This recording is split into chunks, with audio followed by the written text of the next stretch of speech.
rukun iman tersebut telah Rasulullah SAW sebutkan tatkala malaikat Jibril bertanya, apa itu iman? Kemudian Islam juga memiliki unsur-unsur pembentuk yang berupa rukun Islam. Engkau beribadah kepada Allah seakan-akan engkau melihat Allah. Jika engkau tidak melihatnya, maka Allah yang melihatmu. Nah, orang yang memiliki sikap tersebut akan terhindar dari perbuatan tercela.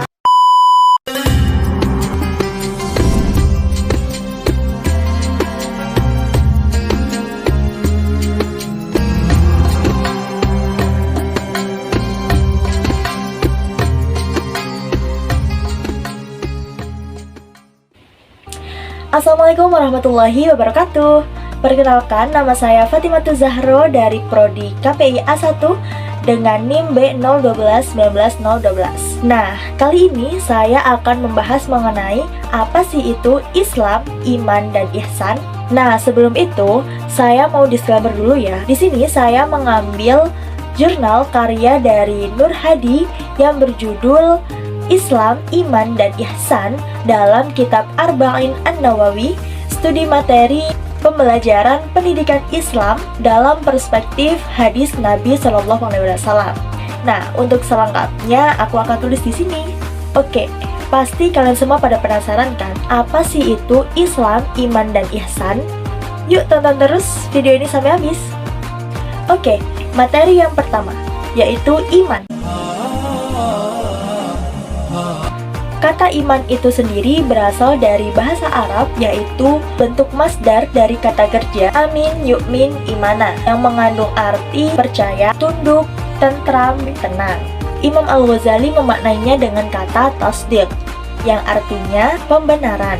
Jadi pengertian iman itu sendiri adalah membenarkan dengan hati, diikrarkan dengan lisan, dan dilakukan dengan perbuatan. Nah, iman itu sendiri mengacu pada pokok akidah Islam yang terumuskan dalam rukun iman. Seperti yang kita ketahui, iman itu ada 6, yaitu yang pertama, iman kepada Allah, yang kedua, iman kepada malaikat-malaikatnya, yang ketiga, iman kepada kitab-kitabnya, yang keempat, iman kepada rasul-rasulnya, yang kelima, iman kepada hari akhir, yang keenam, iman kepada qada dan qadar. Jadi keimanan itu memiliki 6 rukun yang harus diimani dan diamalkan bagi setiap mukmin. 6 rukun iman tersebut telah Rasulullah SAW sebutkan tatkala malaikat Jibril bertanya, apa itu iman? Kemudian beliau menjawab, antu'minu billahi wa malaikatihi wa kutubihi wa rusulihi wal yaumil akhir wa tu'mina bil qadar khairihi wa syarihi. Yang artinya yaitu kamu beriman kepada Allah, malaikatnya, kitab-kitabnya, rasul-rasulnya, hari akhir, dan kamu beriman kepada qadar yang baik dan yang buruk. Hadis riwayat Muslim. Oke, lanjut yang kedua yaitu Islam.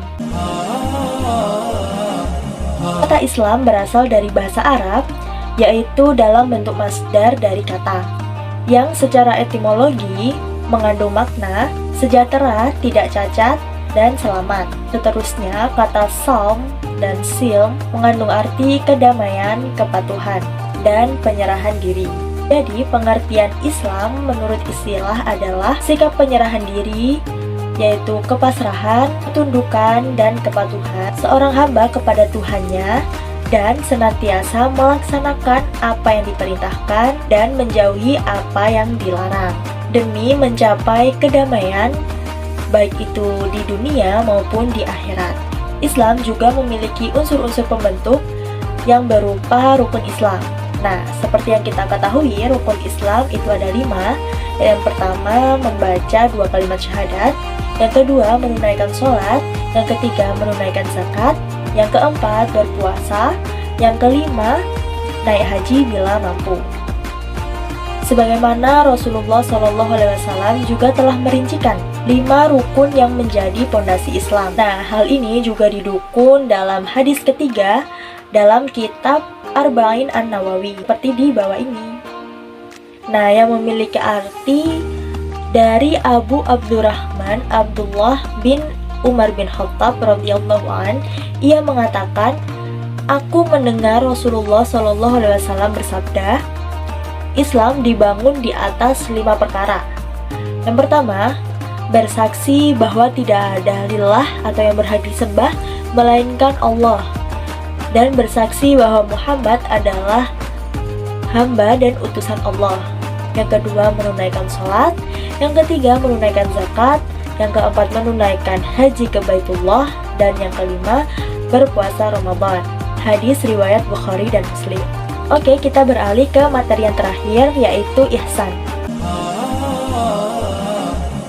Kata ihsan berasal dari bahasa Arab, yaitu dalam bentuk kata kerja fi'il yang memiliki arti perbuatan baik. Nah, para ulama menggolongkan ihsan menjadi 4 bagian, yaitu yang pertama, ihsan kepada Allah. Kedua, ihsan kepada diri sendiri. Yang ketiga, ihsan kepada sesama manusia. Keempat, ihsan kepada sesama makhluk. Nah, dari penjelasan tadi dapat disimpulkan bahwa ihsan memiliki satu rukun, yaitu engkau beribadah kepada Allah seakan-akan engkau melihat Allah. Jika engkau tidak melihatnya, maka Allah yang melihatmu. Nah, hal ini berdasarkan hadis Nabi yang diriwayatkan dari Umar bin Khattab radhiyallahu an dalam kisah jawaban Nabi SAW kepada malaikat Jibril ketika ia bertanya tentang ihsan. Kemudian beliau menjawab, "Anta budallaha kanaka tarahu fa illam takun tarahu fa innaha yarak."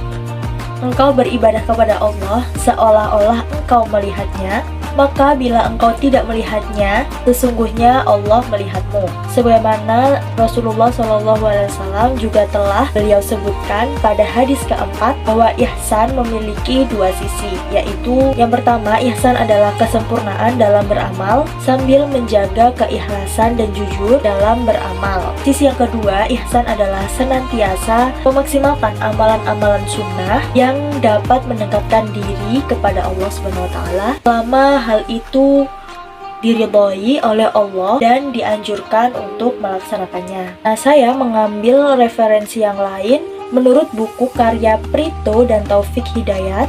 Beliau mengatakan orang yang memiliki sifat ihsan itu disebut muhsin. Nah, bagi seorang muhsin akan selalu menyertainya sikap mayatullah dan muraqabatullah. Mayatullah maknanya keyakinan bahwa selalu disertai Allah SWT. Setiap gerak-geriknya itu selalu diawasi dan dipantau oleh Allah. Orang yang memiliki sikap tersebut akan terhindar dari perbuatan tercela dan maksiat. Nah, bagaimana tidak, ada kesempatan untuk berbuat jahat pun, mencuri ya misalnya, saat tak ada manusia yang melihatnya, ia tak akan melakukan perbuatan itu karena yakin ada zat yang mengawasinya, itu Allah. Begitu halnya dalam berbuat kebaikan. Misalnya sedekah ya, walaupun tak ada orang yang melihat tak masalah, karena Allah Maha melihat. Sedangkan sikap muraqabatullah atau merasa dekat dengan Allah menjadikan pribadi yang benar-benar menghambakan diri di hadapannya. Misalnya ketika ada masalah yang menghampiri, ia hanya memohon padanya yang Maha Kuasa. Nah, semoga kita semua insya Allah menjadi seorang muhsin yang dimana selalu dekat dengan Allah dan selalu merasa diawasi oleh Allah, menjadi pribadi yang lebih baik lagi, insya Allah.